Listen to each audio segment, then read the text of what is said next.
Foi sensacional. Por que ela foi sensacional? Eu quero dividir isso com vocês. Eu estou aqui nesta comunidade para tratar desta mensagem. Acontecerá conosco aquilo que a gente quer, deseja, aspira, se nós nos dedicarmos a esse propósito de uma forma consistente.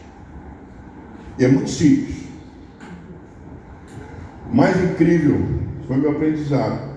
O Collor me nomeia secretário-geral da região e me dá um escritório no Jardim Botânico, uma casa amarela que tem no meio do Jardim Botânico, novinha, que ela tinha sido reformada, e tinha uma máquina chamada Telex naquela ocasião, e o Telex era a comunicação que a gente tinha com o mundo. Toda hora aparecia um e era um Telex, uma mensagem chegando, dizendo o seguinte: eu vou. Como é que vem? O que não é ser se vem? Aí você vai ver, era um instituto, uma academia pensando na sustentabilidade, era um centro de pesquisa, era um processo de um agrupamento pensando em fazer um processo como esse. Eram pessoas mobilizadas no mundo inteiro. E o que mais incrível, quem é que convidou? Aí nós fomos descobrir que era o secretário-geral da reunião, chamado Maurice Strong, um canadense, presidente de uma empresa de energia, tinha sido nomeado secretário-geral da reunião mundial. Aí eu fui para o governo e disse: governo, quem é que vai pagar a conta? Onde é que a gente vai fazer uma reunião que vem todo mundo? Aí disseram: Paulo, não tem dinheiro, não tem orçamento, não tem nada para a gente poder fazer, porque é só oficial, só entra com passaporte vermelho, tem que passar por uma catraca e que tem que ter todo um processo de regulamentação e procedimentos. Você está falando de uma sociedade, de uma instituição, da cidadania. Isso não está no programa. Eu pedi, então eu peço demissão. Eu pedi demissão. Eu combinei com o presidente. Foi para o meu lugar com Carlos, que é um embaixador maravilhoso. Fui cuidar da parte oficial. Eu fui cuidar da parte da cidadania. E eu estou fazendo esse discurso para vocês porque eu acredito, por conta de que vivi. Vamos botar essa reunião aonde, Paulo? Não tem como botar essa reunião em lugar nenhum. Ela é tão variada, tinha de índio a cientistas. Não dá.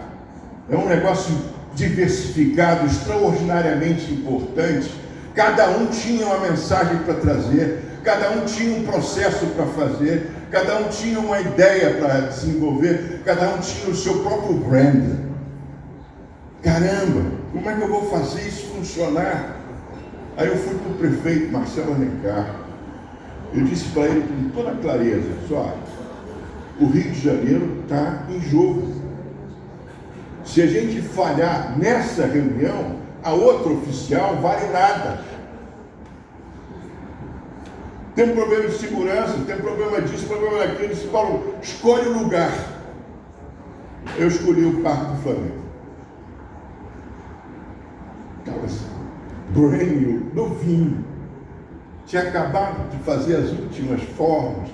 O próprio Museu do da Romano, né, que é o Arte Moderna, ainda estava meio confuso na sua relação com aquele território. Caramba, foram os mais extraordinários 15 dias que aquele parque viveu. Quem foi, não esquece. O que aconteceu? Toda a minha vida eu fui abençoado pela atividade que desenvolvi, pela iniciativa que eu tive. Toda a minha vida. Um amigo meu, Eliezer Batista, chegou ao ponto de me dizer: Paulo, já que você está fazendo essa reunião, vamos olhar outros países. Vamos nos preocupar, por exemplo, com o Japão. Ele era especialista no Japão, porque a Vale do Rio Doce tinha sido planteado no processo dentro desse quadro. Aí eu fui ao Japão com ele, junto com mais 4 amigos. Uma reunião com o pessoal chamado Sogo Shosha. Sogo Shosha é uma empresa das empresas das empresas. É uma holding lá em cima. O Japão naquela época tinha 5 Sogo Shoshas. Aí baixou um mapa mundi na parede, enorme, gigante, para a nossa discussão. E o Japão estava no centro. Feche o olho, lembre como é o tamanho do Japão. Esse tamanho. Japão no centro do mundo. Foi um choque para mim. E o caramba, como é que esse negócio está? Aquele Pacífico enorme, gigante, uma tripa atlântica de um lado, outra tripa atlântica do outro. Vamos mudar esse troço. O Brasil está à esquerda. A gente tem uma cabeça há 200 anos atlântica. A gente está no meio de um continente bioceânico. 60% dos meus negócios e interesses hoje estão no Pacífico. Como é que eu não sou centro do mundo? Aí fiz um mapa novo, em 96. Levou tempo, porque de 92 a 96 foram 4 anos. Mas foi difícil fazer esse mapa. Eu não consegui fazer com o IBGE. Agora consegui. Quando chegou o G20, eu impus o processo, Brasília reagiu bem, e agora a adoção do mapa do Brasil, com o Brasil no centro, está feita. Eu quero que alguém me alerte em relação ao tempo. Essa primeira fase dizendo o seguinte: nós mudamos o mapa mundi, hoje nós somos bioceânicos, e a gente tem capacidade de fazer todo um comportamento de atividade produtiva ser mudado numa relação de confrontarmos as oportunidades de um lado, você que é da Marinha sabe disso, e do outro. Essa semana o nosso amigo Donald Trump tomou um susto, mas ele deu uma honra ainda. Ele taxou a navegação da área de transporte e containerização de grandes unidades de transporte marítimo. Gente, descobriram que mais de 50% dos navios que transitam no mundo hoje em carga são de controle chinês. O que isso está dizendo para a gente? Está dizendo para a gente uma coisa muito simples. Se você não prestar atenção, alguma coisa vai passar por você e você não vai perceber. E depois de ter passado, vai ser muito difícil você recuperar o que você perdeu. O Rio de Janeiro foi muito melhor do que ele é hoje. Vamos fazer uma contabilidade. Vamos pegar esse grupo e fazer a aferição do que a gente tem realmente de crédito positivo e de negativo. Nós vamos começar a nos assustar em todos os campos.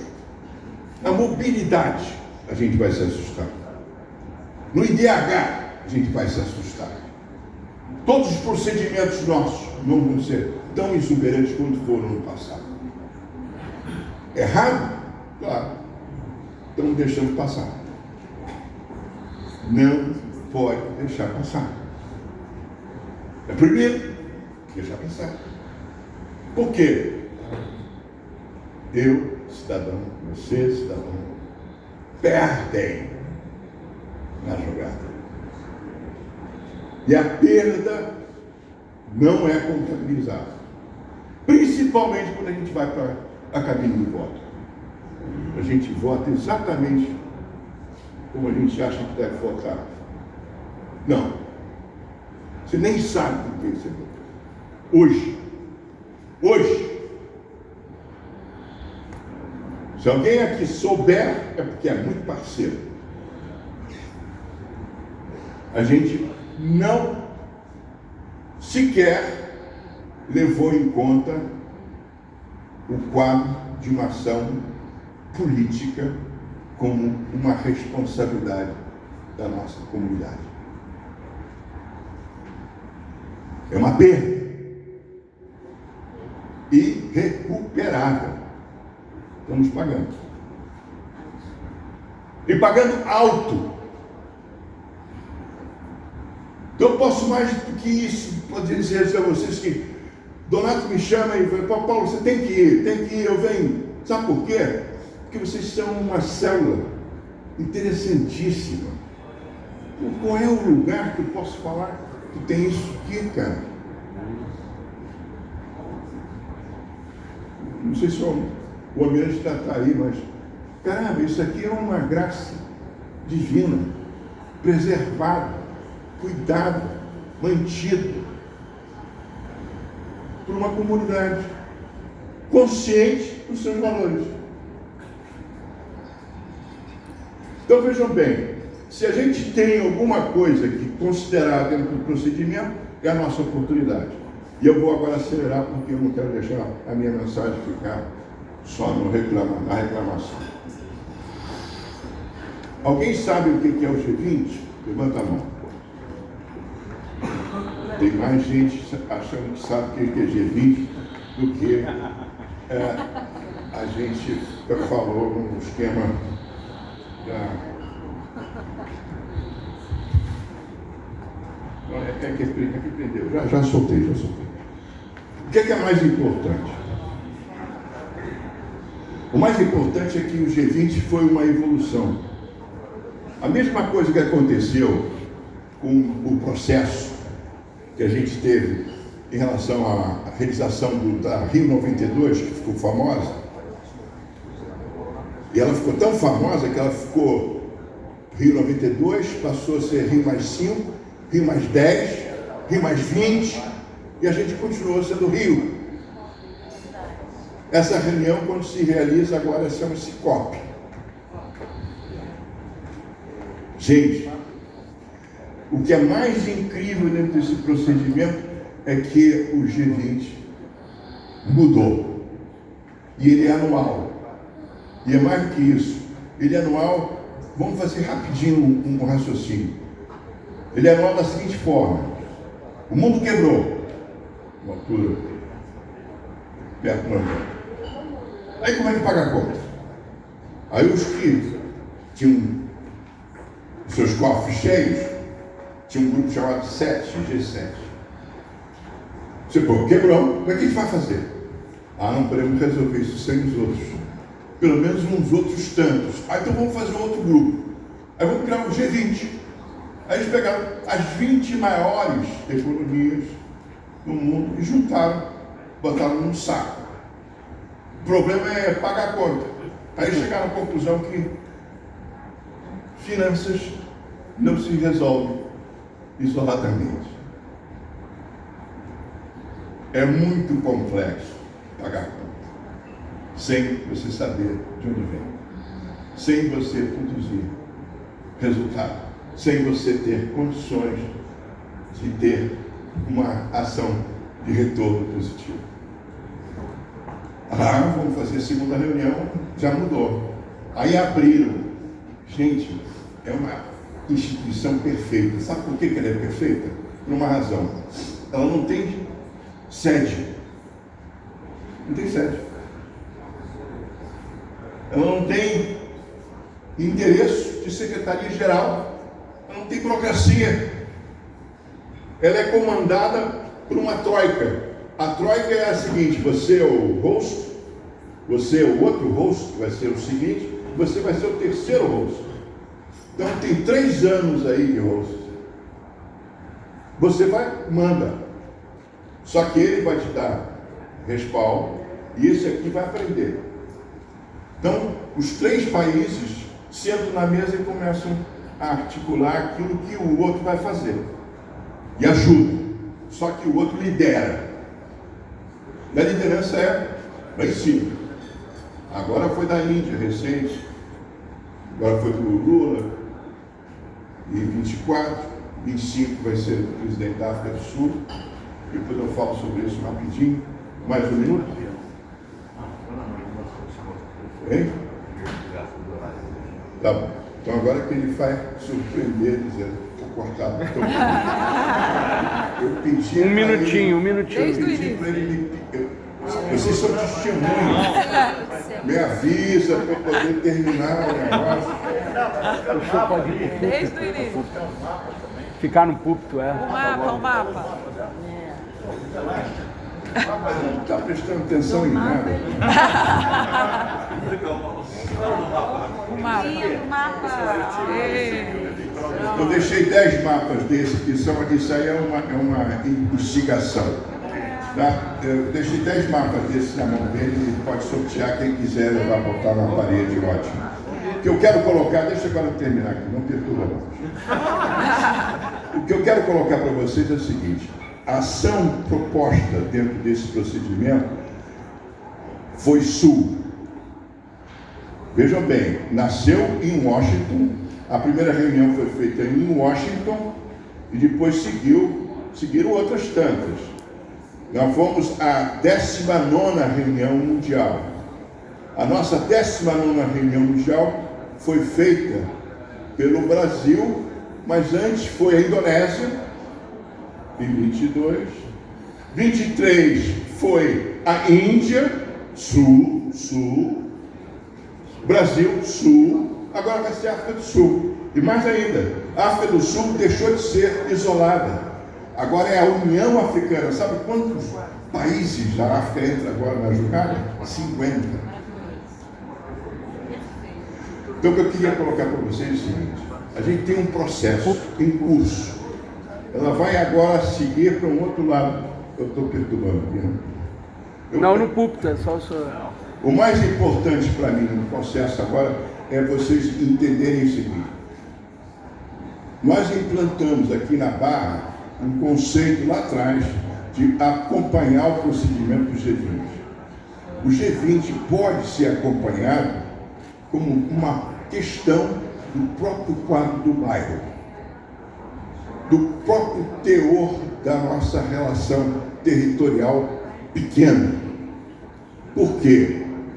Nós temos a capacidade de, ao adotar medidas lá em cima de grande interesse público, aqui embaixo.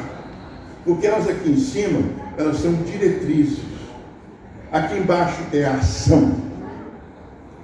Então, gente, a gente pode continuar a fazer esta reunião aqui, ter um processo de condução daquilo que a gente quer cobrar, realizar, implementar e aferir todos os anos.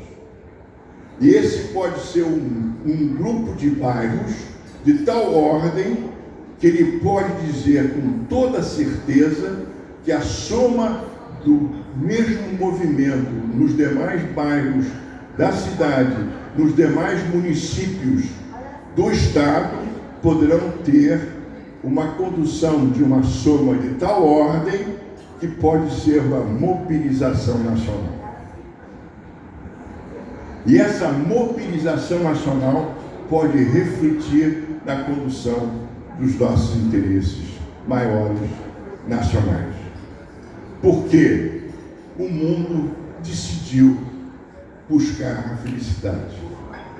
E tem mais.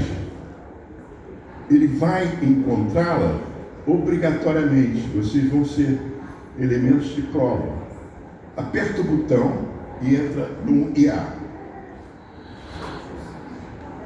Só entra no IA e aprende a fazer duas coisas.